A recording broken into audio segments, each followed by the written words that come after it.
Hi parents, உங்க குழந்தைக்கு சளி பிடிச்சாலோ இல்ல அலர்ஜிஸ் இருந்தாலோ இந்த மான்டே லூகாஸ்ட் மருந்து இல்ல மான்டேர் மான்டெக் அந்த மாதிரியான சிரப்ஸை டெஃபினெட்லி நீங்க யூஸ் பண்ணியிருப்பீங்க. ஸோ என் கையில இருக்கிறது அந்த மருந்து தான். இது பெரிய அளவுல அலர்ஜிஸை சரி பண்ணாது, சளிக்கு கூட ஹெல்ப் பண்ணாது அப்படின்னு நான் சொன்னா நீங்க ஷாக் ஆகுவீங்களா?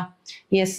ஸோ இந்த மான்டே லூகாஸ்ட் அப்படின்ற மருந்து வந்து லியூகோட்ரைன் ரிசெப்டார் ஆன்டகனிஸ்ட் அப்படின்ற ஒரு பெரிய கிளாஸ் ஆஃப் ட்ரக்ஸ்ல இருந்து தான் வருது.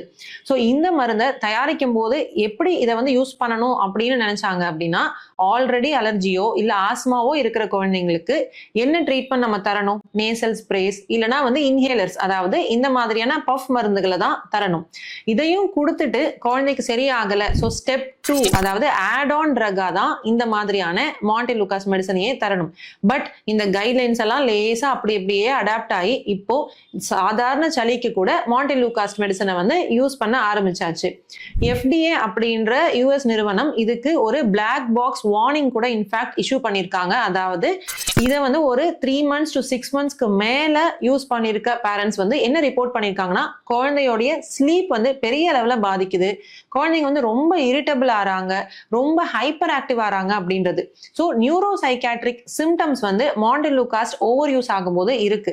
ஸோ குழந்தைங்க கோல்டோ அலர்ஜிஸோ ஈவன் ஆஸ்மா வீசிங் இருக்கும்போது அதுக்கான ட்ரீட்மெண்ட் வந்து மான்டே லூகாஸ்ட் கிடையாது. இதை வந்து ஜஸ்ட் ஒரு ஆட் ஆன் ட்ரக் தானே தவிர இது வந்து ஒரு மேஜிக் மெடிசன், இதை கொடுத்தாலே அலர்ஜி எல்லாம் சரியா போயிடும் அப்படின்னு நீங்க நினைச்சிட்டு இருந்தீங்கன்னா தயவு செஞ்சு அந்த தாட்டை மாத்திடுங்க. சரியான ட்ரீட்மெண்ட் அலர்ஜிஸ்க்கு ரொம்ப ரொம்ப முக்கியம்.